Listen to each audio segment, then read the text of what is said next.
Hello, good afternoon. This is just a test broadcast, guys. I hope sana naka-FB live po tayo ngayon. Hello, guys. This is a test broadcast.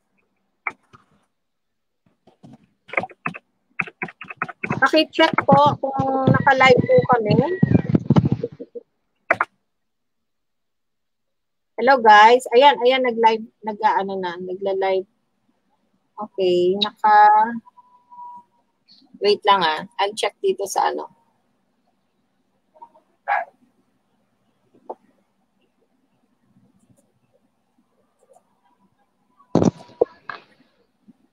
Wala pa rin. Bakit ganun?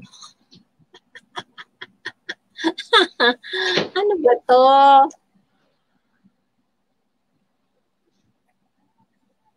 Test broadcast lang po. Sana naka-live kami. Ay, hello.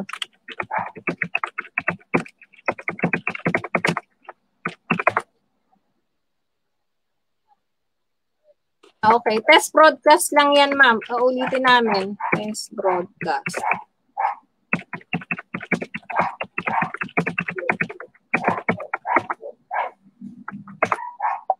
Okay. Go na po kayo. Start na po kami, madam. So, nakikita na ang FB Live. Okay. Sige. Okay, ano na tayo?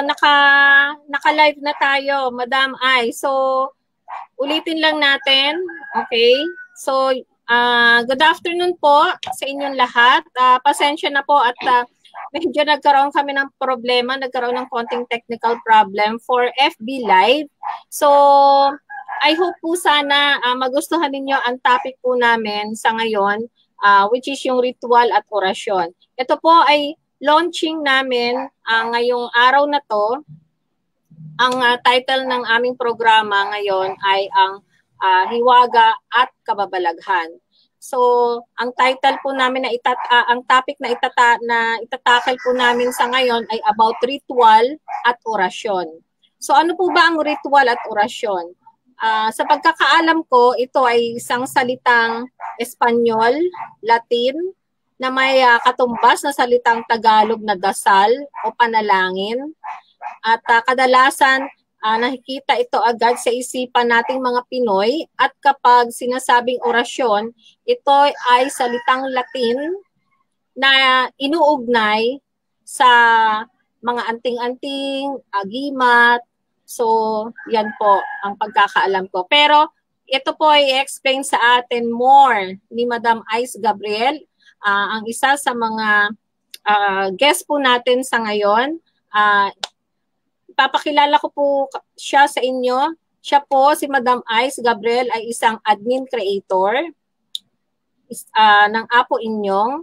Isa rin siyang nanghuhula, nanggagamot, isang tarot card reader, at isa rin siyang gabay ng kapalaran at paranormal expert. So, ngayon po ay ipapakilala ko na po siya ngayon sa inyo, si Madam Ice Gabriel. Madam Ice, mag-say hi, hello muna tayo sa ating mga audience at nanonood. Hello, magandang araw po sa inyong lahat at sana mula sa umpisa hanggang sa huli panoorin niyo po kami na magkaroon ng kasagutan ng inyong mga katanungan. Okay. So, Madam Ice, mag-start na tayo kasi medyo na late na tayo ng isang oras. Sorry po sa mga matyagang naghintay. So, pasensya na po, nagkaroon lang po ng technicality. So, yung first question ko sa inyo, Madam Ice, is ano ba ang ibig sabihin ng orasyon o ritual? At ritual, may pagkakaiba ba itong dalawang word na to? Orasyon, tapos ritual? Meron pong pagkakaiba. Ang orasyon po ay salitang Latin na ang ibig sabihin ay orasyo sa Latin. Ito po ay pananalangin ng pinagmula ng isang Gabriel Arcangel na doon po nagsimula ang pagbati kay Birhen Maria at doon po nagsimula ang orasyon. At ang ritual naman po ay isang banal na gawain patungo at pananalangin pag-aalay para mabigay agad ang mga kahilingan. Okay. So, magkaiba pala ang ibig sabihin nito. So malamang dito sa mga nanonood natin ngayon, meron silang katanungan sa atin, pwede natin din masagot. Tama ba 'yon, Madam Ice? Kasi marami nagko-comment sa atin ngayon ang dami So baka meron silang mga katanungan, pwede nating masagot. So, yung pangalawa kang question is, saan ba nagsimula ang orasyon at saka saan din nagsimula ang ritual?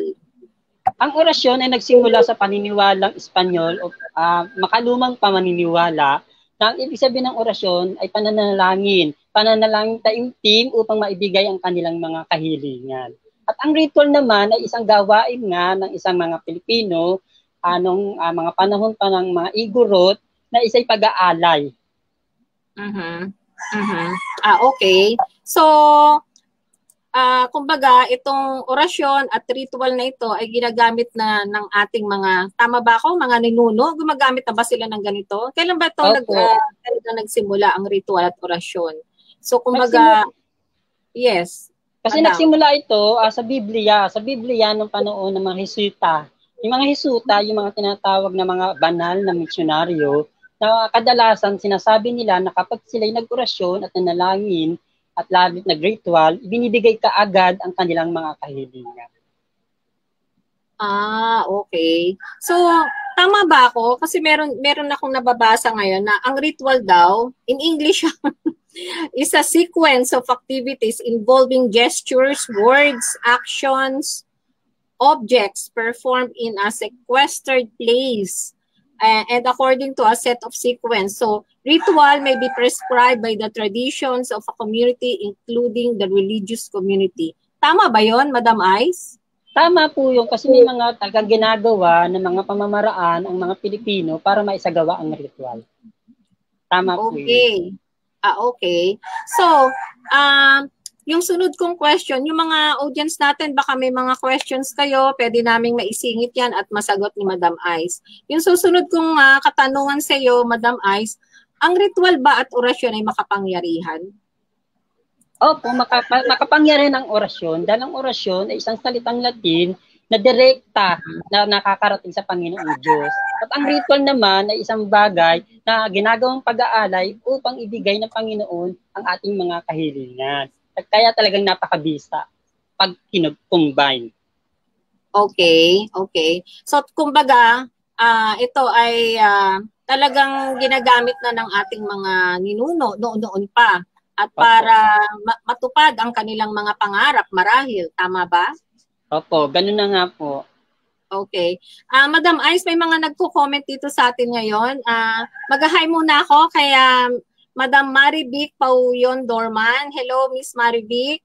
And may isa pa, si Miss Crisandra Basiliaco. Live na live po. And si Miss Bianca Jordan Biteranta. Hello po. John Vincent Rancap. Hello po.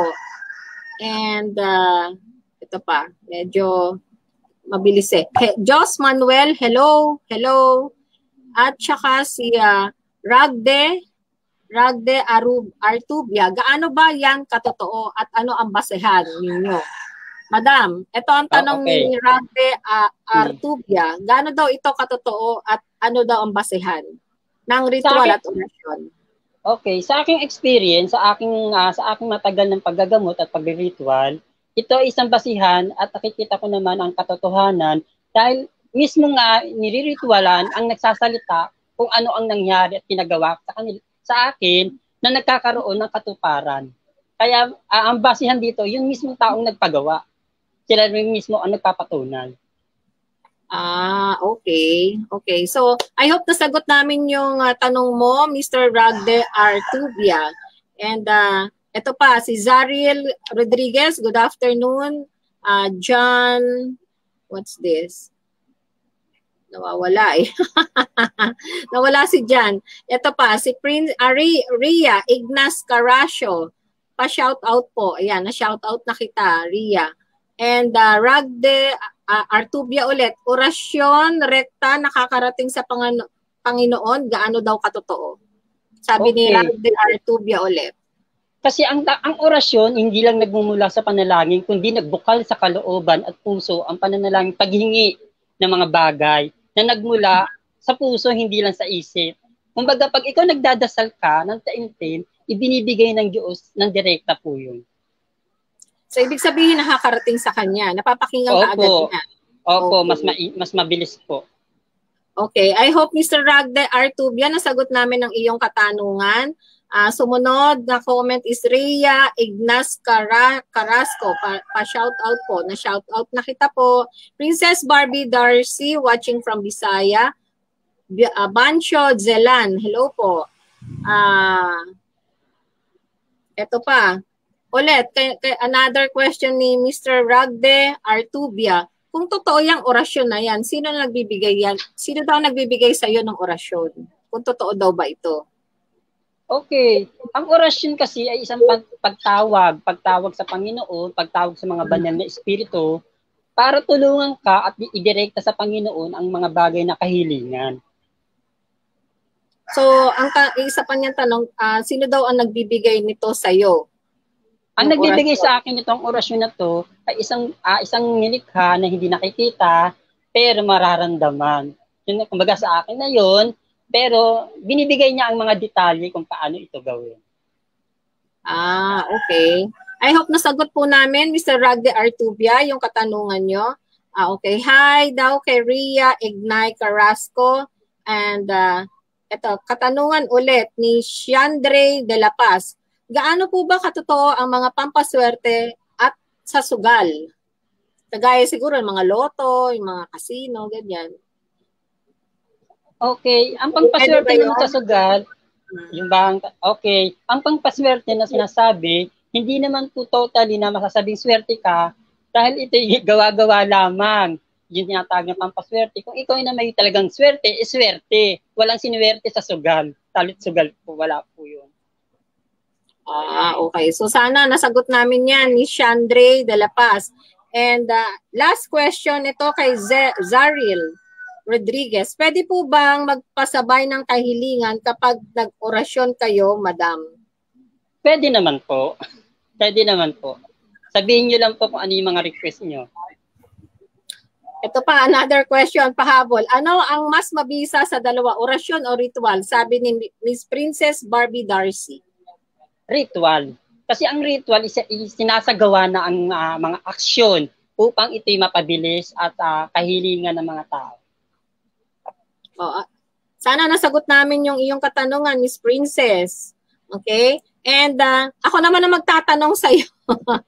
Ano-ano ang mga halimbawa ng orasyon at ano-ano rin ang halimbawa ng ritual, Madam Ice? Okay. Ang orasyon ay halimbawa ng pananalangin kada alas 6 ng gabi, alas 12 ng umaga, 12 a.m. Yun ang orasyon na tinatawag.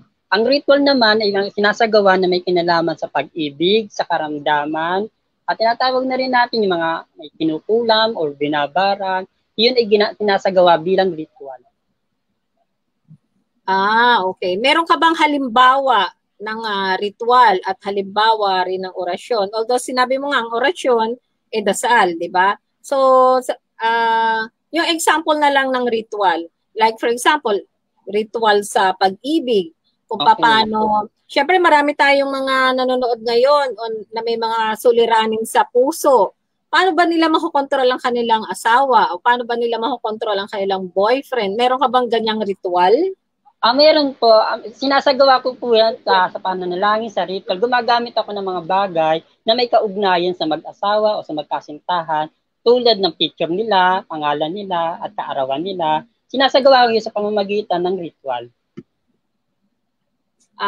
Okay. Pero meron ka na bang naging pasyente na sumangguni sa'yo tungkol sa kanilang problema, suliranin sa pag-ibig? Paano nila makokontrol ang kanilang partner? Paano nila makokontrol ang kanilang, sabihin nating asawa na babaero, ng bababae, o naglalasing, masyadong addict sa alak? Okay. Meron na akong naging pasyente rito.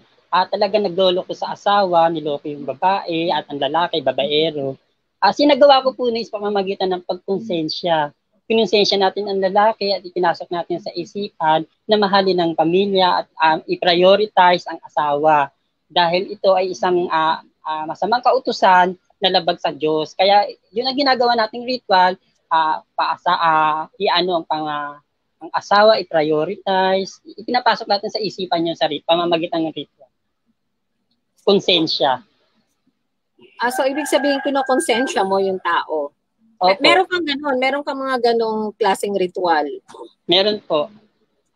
Okay. So baka may mga interesado dun sa mga nanonood sa atin ngayon o sa... Ito po, gaya po nito. Nakita niyo po ito. Ito po ay isang kandila. Kandila po na ito na sinisindihan ko sa mag-asawa po. Na para hindi magkahiwalay. Ano magiging result niyan pag sinindihan? Isa pong bagay na nakakatulong upang maging patibay ang relasyon nila, hindi sila lokohin, naghigpit ang pagmamahalan nila. Kaya magkaakap na kandila. So kung may mga nanonood tayo na gustong makakuha ng ganyan, paano ba nila yan makukuha? Kailangan ka ba nilang tawagan, kontakin sa social media? Opo, ganun po. Kung may kinakailangan ng ganyang kandila, tumawag lang po sa akin o mag-chat sa Facebook ko or tumawag sa aking city number. Okay. So, Madam Ice, meron pa dito mga pahabol na questions. Ito, galing kay Chandray de la Paz ulit. So, ito yung, balikan natin yung about dun sa sugal. Okay? Kung ang ritual ay gagamitin mo sa sugal, ang sabi niya, so di din po pala tunay yung mga pinapalimusan ng anting-anting at pampaswerte sa sugal. Ano masasabi mo dito, Madam? Opo, para sa aking sarili, kasi ang pampaswerte lalo, gagamitin lang sa sugal, hindi po talaga tutugma yun, hindi talaga gagana. Hindi ako sa naninira, hindi ako sa ng mga bagay na anting-anting about sa sugal, kasi mas taliwas po sa akin yun. Kahit ako hindi ako gumagawa ng pampaswerte sa sugal. Maaari pa sa negosyo. Pero sa sugal hindi po. Okay. So yung dun sa ritual mo, dun sa yung ritual, hindi talaga gumagana sa sugal. Kahit anong klaseng sugal. Mapalungko yan, or let's say sweepstakes, basta sugal. Okay. Opo. So, I hope na sagot namin ang iyong katanungan, Miss Chandray de la Paz. And another question galing kay Princess Barbie Darcy. Ito, I think pangatlo na niyang question to. Tanong po ulit, ang sabi mo kanina, Madam Ice, ang sabi mo raw kanina, mabisa ang ritual kaysa sa orasyon. Pero, ang ritual, hindi gagana yan pag walang orasyon. Tama ba o mali daw? Mali. Kasi ang ritual ay sinasamahan ng orasyon. Pag inumpisahan ka sa ritual, magpapofocus ka sa ritual dahil may mga gagamiting bagay. Ngayon ang orasyon, isinusunod po namin doon. Kaya po nakukumbine pa rin yun. Hindi po pwedeng pag-iwalayin ang ritual at ang orasyon. Okay. So, yan. Sana nasagot namin yung iyong katanungan, Miss Princess Barbie Darcy. And also, hi again kay Chandray. Maraming questions si Miss Chandray. And also kay Miss Marichu Choi, ganda ng topic po. So yan yung mga comment ng natin. So watching from Makati daw siya. And then Pacomio Verna, watching from Tansa Cavite, and lalayo And kay Pacomia Verna, may ritual po ba kayo para sa taong nagtago na hindi ko masyado maintindihan. May ritual po ba kayo para sa taong nagtago na nakakuha ng maikling pera at nagtatago na? O baka malaking pera at nagtatago na. Meron ka raw bang ritual dun sa taong nakakuha daw ng malaking pera pero pinagtataguan na siya? Sabi ni Pacomia Berna. Opo, meron din pong ritual doon sa pamamagitan po ng pagkonsensya pero ginagamitan ng itim na kandila. Itim na kandila po ginagamit doon para mabalisa at hindi mapakali. Pero yan, kung let's say ginamitan mo ng ganon para makukonsensya siya, ilang weeks bago siya makonsensya at maisoli yung pera. And I hope sana yung pera hindi pa nabawasan. Ayun nga. Kasi minsan may ginawa na ako ng ganyan. Nakonsensya pero ubos na ang pera. Wala na. Paano yun? Nabalisa kasi siya, hindi siya makatulog. Hindi na rin nasolik. Pero nakilala naman nila kung sino yun. Kasi ninakaw. Ang storya nun, ninakaw. So, pag ganon, hindi na rin mababayaran? Hindi na mababalik ang pera? Hindi na, kung nagastos na po, nasa pag-uusap na lang ng tao na yon kung sila'y magbabayaran o hindi. Ang malaga doon, nabalisa, hindi nakakatulog, kinuonsensya natin, at inamin. Sinong gumagawa nun? For example, yung ikaw ba o yung mismo, o ituturo mo yan mismo doon sa taong nagkaroon ng ganyang problema para mabalisa yung nagnakaw ng pera sa kanya? Meron din ako sinasagawang para sa akin at tinuturuan ko din sila ng mga pamamaraan para naman gawin nila sa bahay nila. Pero effective yun, kahit na sila ang gumawa? Minsan nag-e-effective, minsan naman hindi, lalo kung hindi naman ako nakapaloob. Kasi minsan may mga tao kasi parang sinabi lang sa kanila, nagsasagawa sila na hindi naman sapat ang kaalaman nila. Ayun, minsan hindi nagiging successful. So, paano, let's say for example, paano siya magiging successful? Kailangan ikaw ang gagawa. Tama ba? Parehas kami, combine. So parehas kayo. Okay. Pwedeng iasa lang sa akin. Sabay kayo. Sabay namin gagawin. Sa araw na yon at sa oras na yon, tama? Opo, tama po. Okay. Para kumbaga siya may guide. Kasi syempre, like for example ako yung gagawa, hindi naman ako sanay magganyan, di ba? So, kaya ako lang gagawin, yun nga, may problema ako para maibalik lang yung pera. So, useless. Yes, oo. So, yan ang kasagutan ni Madam Ice. I hope, Miss Pacumia Verna, nasagot namin ang iyong katanungan. And then, meron pa, maraming nagko-comment dito, Madam Ice. Si Flora Me Ona, watching daw from Aklan. Si Pacumia Verna ulit. Malaking pera, Pacumia Verna, malaking pera po ang nakuha, sabi niya, kasi pang negosyo namin. So, yun. So, yun nga, kailangan, kontakin mo na lang si Madam Ice para makonsensya yung kumuha ng pera sa inyo. And then si Miss Lucky Kake Muka, watching from Kuwait. Ito ulit, Ragde Artubia, pakulam po nga mga magnanakaw sa pamahalaan. Pwede pa ba yan sila na magpahirap sa bansa? Pwede daw ba yun? Hala, Hindi po tayo magkukulam. Manggagamot po ako. Basta manggawain po ang pangulam. Okay, so Mr. Ragda, hindi siya mangkukulam. Manggagamot si Madam Ice. Okay? Ito pa, kay Marivic Pauyon Dorm. Kay Miss Marivic pala, ma'am. Di po ba sa kahit anumang ritual ay nagdedepende po sa bisa na paniniwala ng gumagawa at nagpapagawa nito? Tama po. Kasi kailangan mag-combine. Parehas naniniwala at malakas ang pananampalataya na magaganap o mangyayari ang nais mangyari. Tama po yun. Okay. So, Miss Marivic, sana po nasagot ni Madam Ice yung tanong nyo. Now, another one is Net Completado Malinaw. Hello po. And Chandre de la Paz. Saan po location ni Madam Ice Gabriel? Pwede po ba siyang mapuntahan? Madam Ice. Ang location ko po ay Navotas City. Pwede niyo po akong puntahan mismo dito sa aking lugar na kung saan ako nakatira at ang mga pamangkin ko lang. Pwede po. Pwede daw, Miss Chandre de la Paz. Anyway, ibibigay naman ni Madam Ice yung kanyang social media account at saka kung saan siya makukontak bago matapos ang aming programa. Ito naman kay Pacumio Verna, salamat po sa kasagutan ninyong diwa. God bless po and stay safe. And now, ako naman na magke-question sa'yo, Madam Ice. Bakit may mga Pilipino na gumagamit ng orasyon at bakit meron din gumagamit ng ritual? Ito ba ay nakakatulong sa kanila katulad ng sa pang-araw-araw nilang pamumuhay? Dahil nga sa paniniwala ng mga Pilipino na ang orasyon at ang ritual ay napakabilis upang maging gabay nila patungo sa kanilang mga kahilingan, Kaya ganun na lang sila talaga kapanalig doon sa paniniwala na ito'y magaganap. Okay. So, kailangan talaga may belief ka. Paano kung let's say, for example,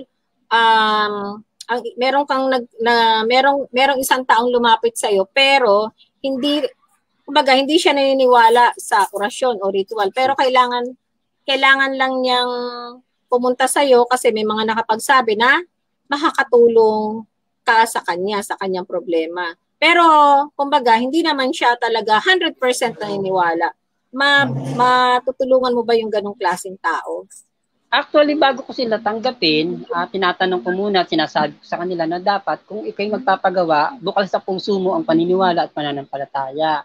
Pero kung ikaw'y may alinlangan o doubt, hindi ito tatalaw, diretsahan useless ang magiging mangyari. Kasi kahit magsagawa tayo ng mga bagay na ritual, kung ang pananampalataya mo ay alinlangan, hindi magaganap. Dinediretsa ko po sila.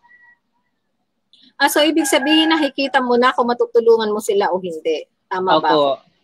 Harapan din akong tumatanggi talaga. Hindi ako basta-basta tumatanggap ng alam kong nanunubok, alam kong kailangan lang nila. Kailangan, pag lumapit sila rito, is buo ang pananampalataya at tiwala ko sa akin. Okay. So, may mga, kumbaga, sa tagal mo na sa ganyang klaseng profession, I'm sure marami ka ng taong nabigyan ng ganyan, orasyon, ritual. So, dun sa mga taong yon, may mga bumabalik pa rin ba? Let's say, for example, natulungan mo sila about sa pag-ibig, di ba? At naging okay naman sila ng partner nila. And then later on, after mga ilang years, nagkaroon na naman sila ng problema about sa kanilang pamilya o sabihin natin about sa pera. Nagkaroon ng, kumbaga, maganit o yung kanilang kabuhayan, nagkaroon ng problema sila. So, bumalik sila sa iyo. May mga oras ba na gano'n na bumabalik ang mga nagiging partner mo? Kadalasan po, may mga bumabalik talaga na dati ko nang natulungan. Almost minsan, maabot ng 1 taon, nagugulat na bumabalik. May mga kasama pa. Minsan may mga pinipresenta nila sa akin, yung mga natulungan ako niya, ganyan. Nagugulat na lang ako, siya ang nagsabi. Okay. So, ilang taon ka na palang nagbibigay ng ritual at nagbibigay ng orasyon? Since din 2005. Matagal na rin. So, 15 years. 15 years. Ito pa pala, madam, may mga iba pang katanungan dito, additional. Wait, tanong ni Jocelyn Esponilla, saan daw po ba sa Navotas kayo naka-stay, Madam Ice? Okay. Pwede nyo ba sabihin yung address nyo or ano niya na lang po ako? Ano niya na po ako sa Facebook para po through Messenger po sa kanya. Okay. Anyway, mamaya naman po, ibibigay ni Madam Ice kung saan siya makakontakt bago po magtapos ang aming programa. So, Miss Jocelyn, sasabihin po niya yun at i-note down niyo na lang po. Kuha po kayo ng ballpen at saka papel para maisulat niyo. At i-add niyo rin po siya sa Facebook account niya. Then, another question is, Dear Helene Garcia, marunong ka ba sa kahulugan ng panaginip? O ayan, panaginip, it's a different thing yan. Opo, marami. Opo. Alam ko rin po ang mga kasabihan o ibig sabihin ng mga napapanaginipan. Alam ko rin po.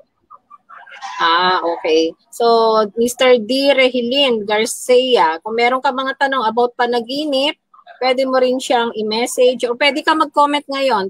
Baka, tama ba, Madam Ice? Pwede ba maihalo natin yung kung may mga katanungan sila about panaginip? Pwede naman po. Then another question kay from Abigail Marasigan. Hiling ko sana gumanda na ang buhay namin. Wait namin hiling ko sana gumanda na ang buhay namin, hirap ng mahirap. So, meron ka bang orasyon about that? Yung para, kumbaga, mahirap ang buhay and then para sila guminhawa. Meron ka bang ganong klaseng ritual at orasyon?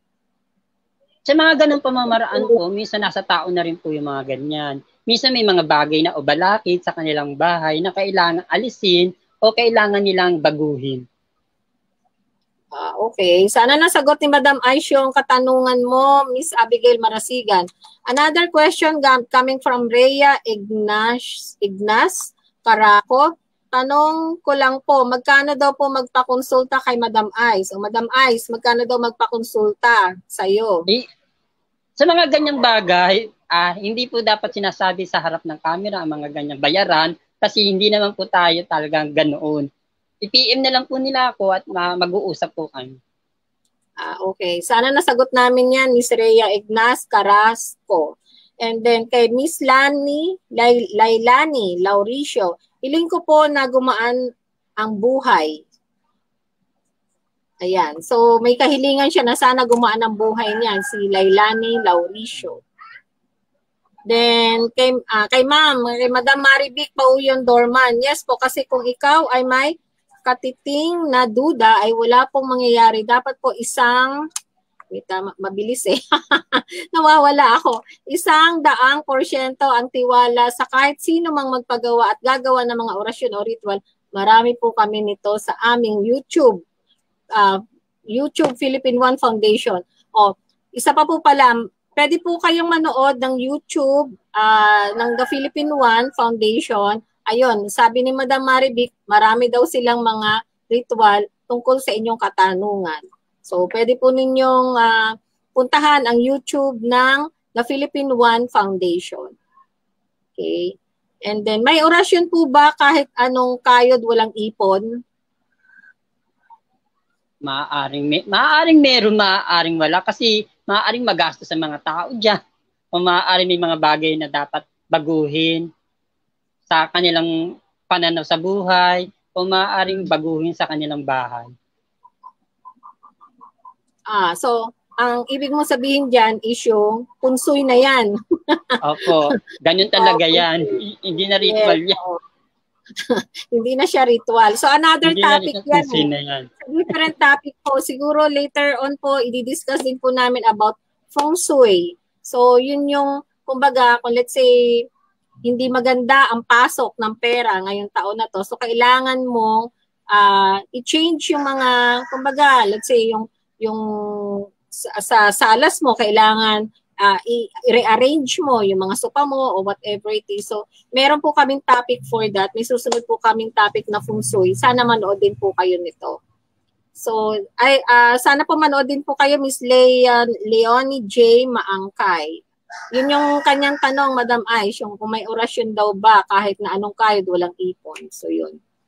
And then, kay Sandre ulit, De La Paz, pag napanaginipan po yung ex, ano po bang ibig sabihin? Ex-boyfriend, ex-husband? Okay. Pag napanaginipan yung mga ganung bagay, is maaaring magbalik o maaaring nagpapaalala na siya'y nahandyaan para sa'yo. So, yun ba, gano'n ang ibig sabihin nun? Opo. Kapag napanaginipan mo ang ex Opo. o yung... It depends po sa panaginip. Okay. So, depende daw yun, Miss Chandre, De La Paz, sa klase ng panaginip mo. So, ito is, okay. Rhea Ignacio Carrasco. Okay po, thanks. Kay Nuclear Nagos. Tanong ko lang po kung ano po ang pinakamabisang pangbalik ng ex at may positive feedback.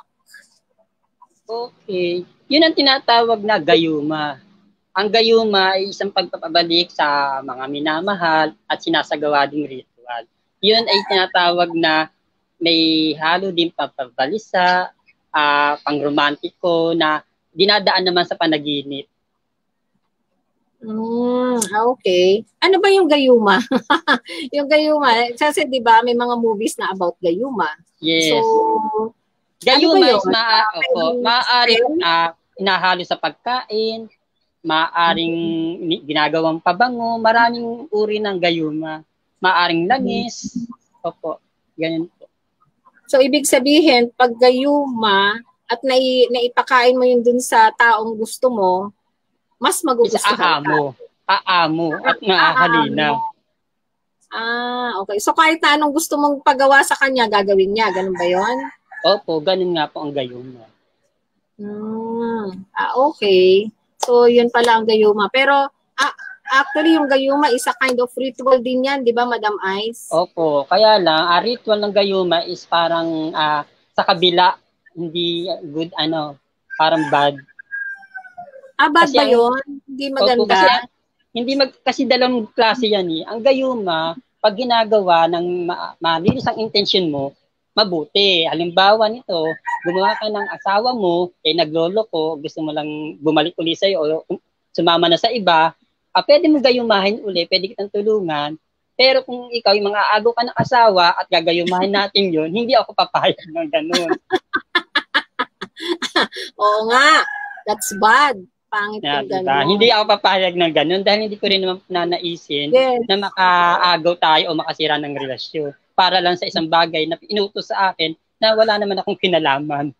So ibig sabihin, papayag ka lang, mabigyan mo siya ng gayuma, kung single yung tao at walang commitment, pareho silang single. Tama? Yes, pwede po. Pero ano yun? Nasa black pa rin ba yun o nasa positive? Negative, positive ba yun? Yung ganun. Sabi nga, kapag malinis ang intensyon, positive. Pag anong intention mo is negative. Okay. So, ayan po.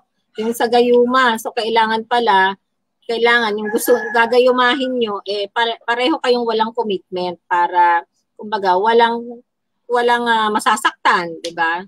Kailangan binata, dalaga. Yun. Pero, ang tanong ko lang, Madam Ice, masama ba ang gayuma? It depends. Kapag masama nga ang intensyon, masama talaga ang gayuma dahil nakaka-affect o makakasira ng relasyon ng mga nagmamahalan o mag-asawa. Okay. So, I hope nasagot yan, Mr. Noclear Nagwa. Okay. And then next is Alfred Zane. Madam Ice, ano ang FB account nyo? Sasabihin po yan ni Madam Ice mamaya po bago po tayo magtapos ng ating programa. Kung saan nyo siya makakontak, anong FB account niya.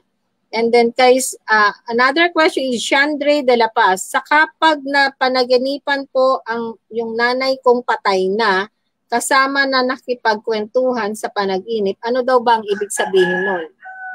Ang patay, kapag napanaginipan mo, ito'y nagpapaalala na maaring dalawin siya, maaaring namimiss mo siya o namimiss ka niya.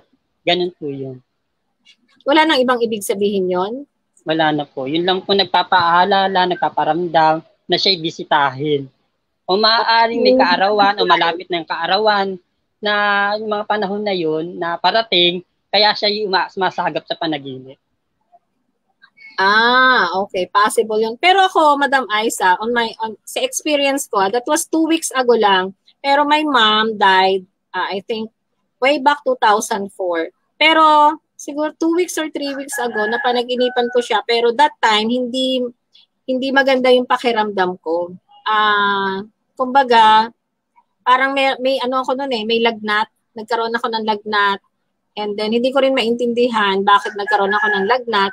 And then, yun nga, kasi nga, di ba, sunod-sunod yung ulan sa atin. So, siguro almost 2 weeks, 3 weeks akong masama ang pakiramdam ko. That was a month ago. Then, napanaginipan ko yung mother ko siguro on the 2nd week. And then, nakahiga nga ako dito rin sa salas namin, and then sa sopa. Tapos, nagtataka ako kasi parang hirap na rin ako. Sabi ko, kasi on and off siya on and off yung lagnat ko And then, yung siguro pang magte-third week na on and off ang lagnat ko, napanaginipan ko yung mother ko, my mom. And then, ganun pa rin yung tsura niya. Parang hindi nagbabago. Parang medyo bumata siya. Ganun pa rin. Tapos, nakahiga ako sa sopa. Tapos, bigla akong namulat. Pero sa panaginip yun Tapos, ang ginawa niya, yung kamay niya, ginanon niya sa akin. Hindi ko maintindihan bakit. Ginanon niya nakatapat sa katawan ko. And then, siguro mga ilang seconds yun. Tapos, maya-maya, nagising na ako. And then, yun nga, naalala ko mother ko. So, sabi ko, pagdadasal ko kayo ulit. And then, yun. After, siguro 2 days, Okay na ako, gumaling na ako. Hindi na ako nagkasakit ulit. Ano ibig sabihin ng gano'n, Madam Ice? Kasi si mother mo, dahil nga siyempre anak ka, nag-aalala din sa iyo at bumaba para bisitahin ka at alamin kung anong karamdaman mo. 2004 pa siya namatay. Opo, namatay nga dahil yun nga, dinalaw ka niya sa ng mga panahon na yun at siguro hiniling ka na rin niya para gumaling ka. Sa pamamagitan ng ganun ng kamay, haplos, healing para gumaling ka. Healing yun yung ganon. Healing yung ginawa niya. Kumbaga, hiniling niya yun. Inabsorb healing niya. Prayer. Opo, inabsorb niya yung masamang karamdaman. Sakit po. Okay. Ganun pala yun. Okay. Yun nga, nagtataka ako. Sabi ko, ang tagal na ng mami ko na patay. 2004 pa. Imagine, that was 16 years na siyang patay. So, bakit ganun? Napapanaginipan ko pa. Actually nga, hindi lang yun ang panaginip ko. May mga several years na napapanaginipan ko siya na ako tulog. Tapos, nandun lang siya nakatayo. It's either kung nasa bed ako o nasa sofa ako, nandun lang siya nakatayo. Ganun. Yun. So, I hope nasagot namin ang iyong katanungan, Miss Andre de la Paz. And then another one is Alfred Zane. Ayun nga, yung tinatanong niya yung FB account po, Madam Ice. Mamaya po niya sasabihin yun sa inyo bago po matapos ang ating programa. And si John Mark, good afternoon po. Si Madita, good afternoon. Si Regilyn Garcia. Ano pong ibig sabihin sa panaginip ng apo ko kasi namatay ay bunso ko? Ano to? Wait nawala. Wait lang, nawala siya. Ano ba yan? Sorry, hindi ko na makita, nawala. Ayun. Ano ang ibig sabihin ng panaginip ng apo ko kasi namatay ang bunso ko last December 2019 and nakita na umiiyak sa panaginip niya? Ano po ibig sabihin daw nun? Yung panaginip na umiiyak, maaari talagang maaari nasasabik o gustong makita o nalulungkot ang yung isang taong na naginip ng umiiyak. Okay. Kasi ilang months pa lang wala pang mag-isang taon pa lang na namatay yung kanyang bunso. Tapos sa panag-inipan niya na umiiyak. Ibig sabihin, hindi siya masaya. Hindi siya masaya doon kung nasaan man siya. Hindi masaya, nalulungkot. Okay. So, I hope na sagot po namin yung inyong katanungan, D. Regilyn Garcia. Ito naman, ano daw ang FB account mo? Sasabihin po ni Madam Ice ang kanyang FB account at kung saan siya makakontakt bago po matapos ang aming programa. Ito naman ay tanong ni Mary Ann Taborance. And then kay Pacumio Verna ulit. First time ko pa lang po nakapanood ng live sa inyong dalawa. Saan pakipost kung kailan yung susunod ng FB live? Thank you. Meron po kami, twice a week po itong program namin na Hiwaga at Kababalaghan. Every Wednesday po is 2 to 3 p.m. Medyo na late lang po kami ngayon kasi nagkaroon ng konting technical problem. And then, Saturday po, 7 p.m. to 8 p.m. Sana po palagi po kayo manood kasi iba-ibang topic po ang aming i-discuss po dito. Then, kay Rhea Ignas Carasio, may FB page po ba kayo? Meron po siyang FB page, sasabihin po niya bago po matapos ang aming programa. Kay Brando Versola, ano po ibig sabihin yung laging may nauhulog na butike sa aking katawan? Minsan sa binte o sa dibdib ko. Salamat po. Ano daw ibig sabihin nun, Madam Ice? May nauhulog daw na butike. Okay, ang nauhulog na butike, it's maaaring disgrasya o maaaring karamdaman na parating sa kanya. Isang paalaala lang po yun. Kaya ingat po siya. So may disgrasyang nakaabang? Ganon? Opo, maaaring disgrasya o mabigat na karamdaman. Okay. So kailangan mag-ingat ka pala, Brando, kasi merong nakaabang na disgrasya o mabigat na karamdaman. Pwede mo bang ma-hinder or ma-stop? May possible ba yun, Madam Ice? Opo, yun sa pamamagitan ng pagsasyam, na pagsisimba, at pagtitirik ng siyam na kandila sa sunod-sunod na araw. Anong kandila yun? Kasi ang kandila nakikita ko sa Quiapo, iba-ibang kulay. Opo, kulay puti lang po, puti. Puti lang po. Okay, so yan. Sana nasagot ni Madam Ice ang katanungan mo, Mr. Brando Verzola. So, si Naclear Nagwas, thank you po.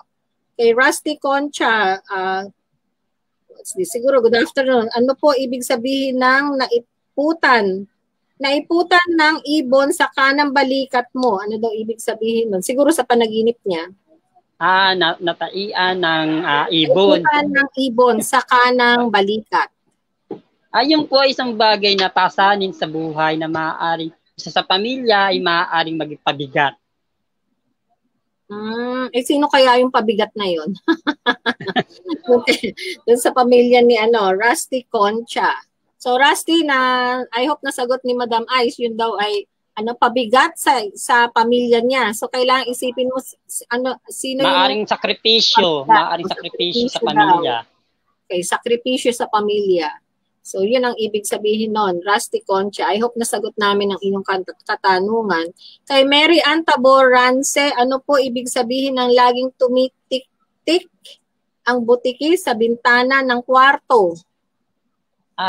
Yung ganun pong tumitik-tik yun, yung parang tunog. Ang ibig sabihin nun ay bisita. Maaaring may dumating na bisita sa mga susunod na araw. So may bisitang parating. Opo. Okay. So, yan. Miss Mary Ann, may bisita daw parating. And I hope na sagot namin ang iyong katanungan.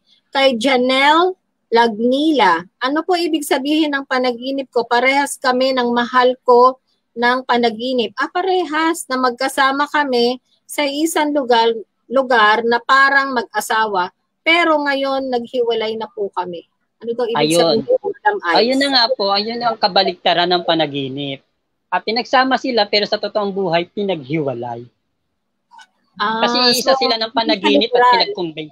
Opo, literal. Okay. So kabaliktaran pala, Janelle, ang ibig sabihin nun, sabi ni Madam Ai. So sana nasagot namin ang iyong katanungan. Galing last question to, galing kay Rufina de la Peña. Ano po ang ibig sabihin ng ang tiyahin ko po kasi patay na. Pero sa panaginip ko, sabi niya, buhay daw siya at hindi daw siya patay. Ano po ba ang ibig sabihin nun? Ang ibig sabihin noon, yung tiyahin niya ay hindi matanggap na siya namatay. Yun po ang ibig iparating ng kanyang tiyahin. Hindi matanggap ang pagkamatay pa. Okay. So, ibig sabihin, hanggang ngayon, siguro hindi pa rin niya talaga tanggap na talagang patay na siya. Opo, ganun na nga po. Okay. So, I hope nasagot namin yung iyong katanungan, Miss Janela Lagnila. And Rufina de la Peña, ano pong ibig sabihin na ito pala, kay Rufina pala yun, sorry. Kay Rufina, yung nasagot na namin yung about sa kanyang tita. And then kay Jimenez Marisa, may ritual po ba sa lupa na papatayuan ko ng bahay, dati siya na marami na namatay? Opo, meron pong ritual doon para sa mga bad spirit na para maging maayos at maging maganda ang takbo ng pamumuhay nila kapag ito'y tinayuan. So meron daw bang ritual doon para, kasi doon daw yata sa bahay na papatayuan niya, marami nang namatay. So opo, meron pong ritual para doon. Ayan. So, meron daw ritual. Siguro, pwede nyo siyang kontakin through FB page mamaya.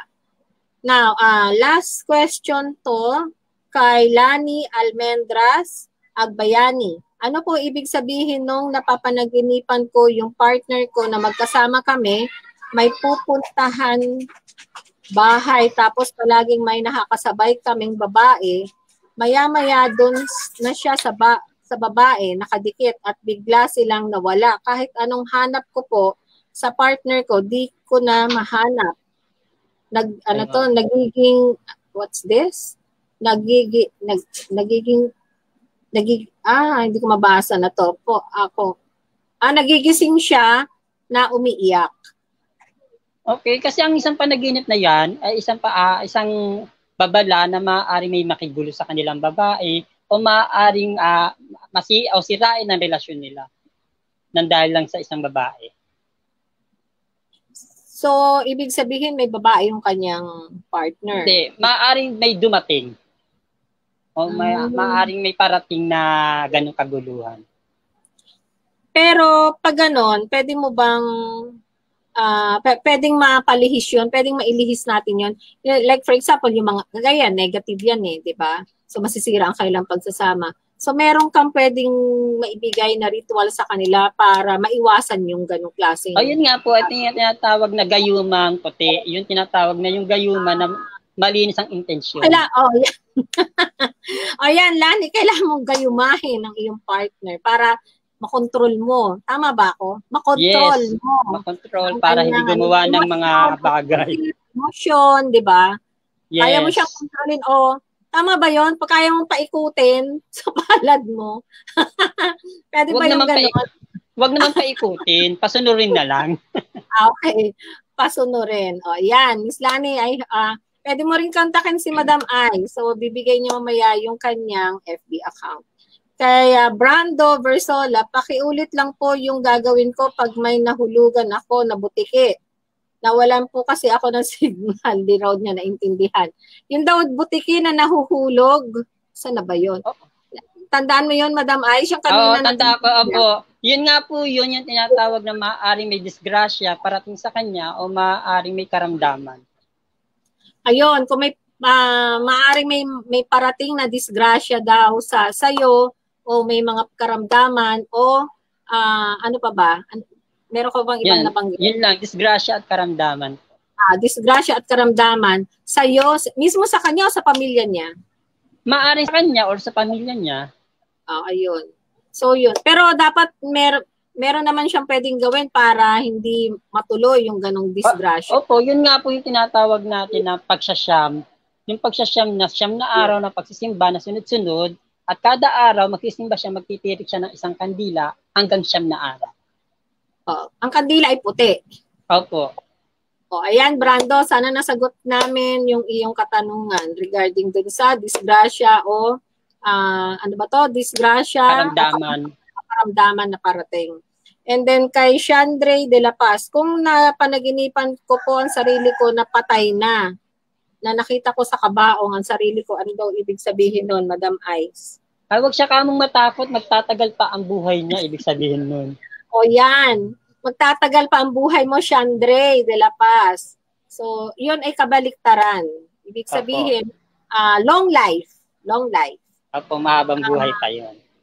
Ayun. Ito, kay Lani Almendras Agbayani. Maraming salamat po. Actually po, may gumugulo talaga sa amin.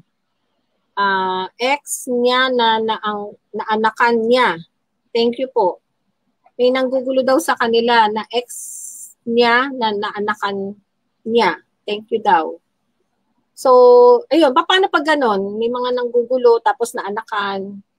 Pwede nga po. Opo, may mga pamamaraan dyan. Gagayumahin din.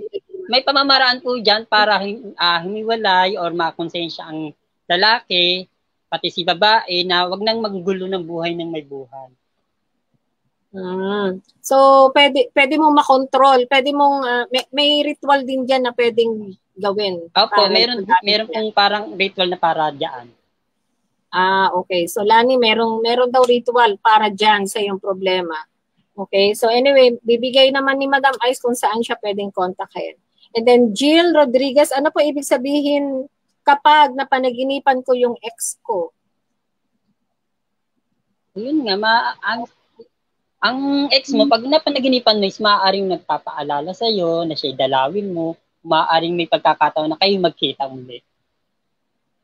Yun. So, Jill, sana nasagot ni Madam Ice yung katanungan mo. Another question galing kay Lynette Vinco. Ano po ibig sabihin ng may tipaklong dito sa loob ng bahay?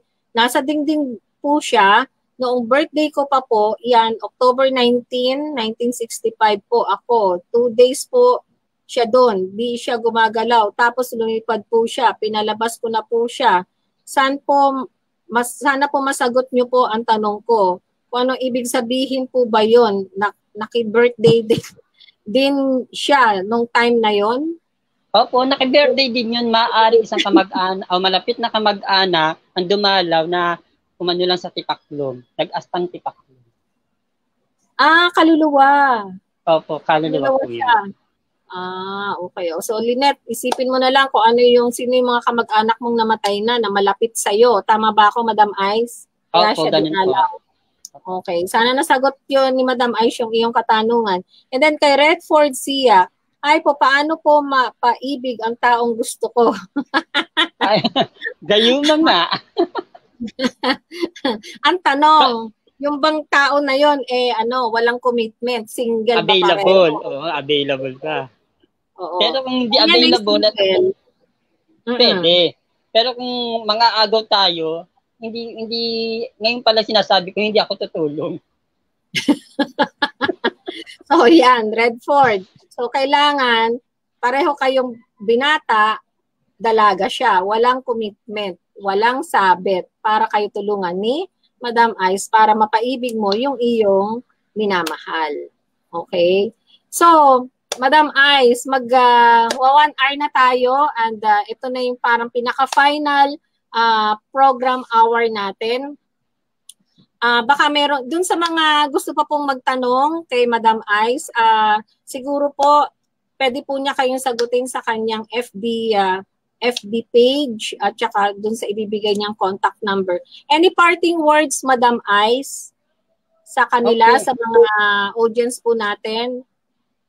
Sa lahat ng mga manonood at nanood ng aming programa ngayong araw na to, ang tanging sasabihin ko lamang po, kung kayo'y nawawalan na ng pag-asa, lagi niyo tatandaan, lagi pong may kaukulang kasagutan o kaukulang bagay na maaari natin gawin. At ito po ay isang bagay na ritual o orasyon. Okay. Meron pa pala isa pang pahabol. Pwede mo pa bang masagot to, Madam Ice? Kaya Sige pa? po. Kaya pa. Galing kay Miss Ann Mesa. Hello po, pasagot naman po ako, paano po hindi pa siya nakaka-move on sa asawa niya? Namatay pero love ko na po siya. Please help me. Okay. Una, yan, gagaya na po yan, gagamitan po natin ng isang panalangin orasyon at gagamitan po ng ritual. Para po matanggap niya ang bagay na hindi niya kayang tanggapin. I-release natin ang mga bagay na masakit sa kalooban niya at ibibigay natin ang mga bagay na magpapasaya sa kanya. So, I hope nasagot ni Madam Ice, Miss Ann Mesa, yung katanungan mo. And last question na po ito. Siguro po sa susunod, sana maka-start po kami ng maaga. Okay? Kay Janelle Lagnila, paano po kung yung taong mahal mo ay may mahal siya, pero yung mahal niya ay kasado po sa iba? Kasado sa iba? Kasal? Kasal po sa iba. Siguro kasal. Paano po kung ang taong mahal mo ay may mahal siya, pero yung mahal niya ay kasal po sa iba? O yun, pwede kong tulungan kasi maaaring hindi kasi sila combine. Halimbawa, mag-asawa pero hindi naman siya mahal at may nagmamahal naman sa kanya na karapat dapat, yun, matutulungan po natin yung ganung bagay. Okay. So may sunod pa siyang habol na katanungan si Janela Lagnila. Pwede daw ba 'yun na magayuma? Kung pwede daw bang magayuma 'yun? Pwede naman po kasi nasa naman siya, halimbawa ang lalaki o ang babae, kapag mahal ang isa't isa, hindi pwedeng gayumahin. Pero kapag ang lalaki mag-asawa ay hindi naman nagmamahalan na at mahal naman at mas magmamahal ang isa, yun ay pwede nang agawin. Pwede na kasi kawawa naman kasi yung isa, di ba? Mahal mo siya pero hindi ka naman niya mahal. O di ibigay na sa nagmamahal na talagang totoo at yung nararapat. Okay. So, hindi tayo tigilan na. Marami talaga humahabol. Kay Ann Mesa ulit, salamat po sa aking tanong. Malaysian po siya. Malaysian daw yung kanya siguro napupusuan. Ano po ba spell gagawin ko para po everyday makapag-communicate siya sa akin? Salamat po and God bless. Okay, ang spell po na dapat gawin doon is love spell. Para po lagi pong maaalala po siya, lagi po siyang maiisip at hindi matutulog at hindi makakain ng maayos nang hindi siya makikita or makakausap.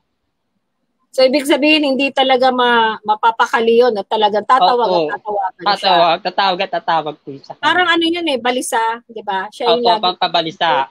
Baka naman di na makapagtrabaho. Hindi naman po laging ganun na parang sasama ang pakiramdam. Parang lagi na lang sumasagi sa isipan niya yung taong yun. Okay, so Madam Ai, siguro ikakat na natin to kasi sobra na po tayo sa oras. Saan po ba kayo pwedeng makontak para kung may ballpen na po kayo at saka papel para maisulat nyo yung social media account ni Madam Ice at kung saan siya pwede bang maibigay mo rin yung cellphone number mo, Madam Ice? Pwede naman po. Sige. So, paki-mention na your social media, yung FB account mo, tsaka contact number para maisulat nila. Okay. Ang aking FB account ay icegabriel@yahoo.com at ang aking address ay 20 Oliveros Street, Tangos, Navotas City. At ang akin namang CP number ay 0921-492-8685. Dahan-dahan, Madam Ice, masyado kang mabilis. Baka hindi nila nasulat. Ulitin mo. Okay. Ang aking FB account ay icegabriel@yahoo.com. icegabriel@yahoo.com. At ang aking address naman ay exact address is 20 Oliveros Street, Tangos, Navotas City. 20 Oliveros Street, Tangos, Navotas City. At ang akin namang CP number ay 0921-492-8685. Okay, ang aking CP number ay 0921-492-8685. Okay po. Okay, sana po nakuha nyo kung saan nyo pwedeng makontak si Madam Ice and pwede po ninyo siyang direktang kontakin po sa kanyang social media account o kaya sa kanyang cellphone number. And muli, ito po si Shane Pe, nagsasabing maraming salamat po sa inyong suporta. Maraming salamat Philippine One, Sir Robert and Miss Marivic, Madam Marivic, maraming salamat for giving us a chance to ma-issue po namin ang aming show dito, entitled Hiwaga at Kababalaghan. Ito po ay palaging live every Wednesday from 2 p.m. to 3 p.m. and every Saturday from 7 p.m. to 8 p.m. So, palagi po tayo magkikita-kita dito. Twice a week po ito. So, at iba-iba pong topic ang aming lalahad po dito na inyo pong magugustuhan. So, muli, Madam Ai, sabihin po natin yung title ng program. Every Wednesday and Saturday, manood po tayo ng Hiwaga at Kababalaghan. Ulitin natin. Manood po tayo ng Hiwaga at Kababalaghan. So maraming salamat po sa lahat po ng tumangkilik at nagpapasalamat ako muli sa Philippine One dito sa binigay niyong programa po sa amin 2 times a week, Wednesday and Saturday. And maraming salamat muli kay Mr. Robert and Miss Marivic. And sana po, mag-long term po ang ating programa. Bye! Bye!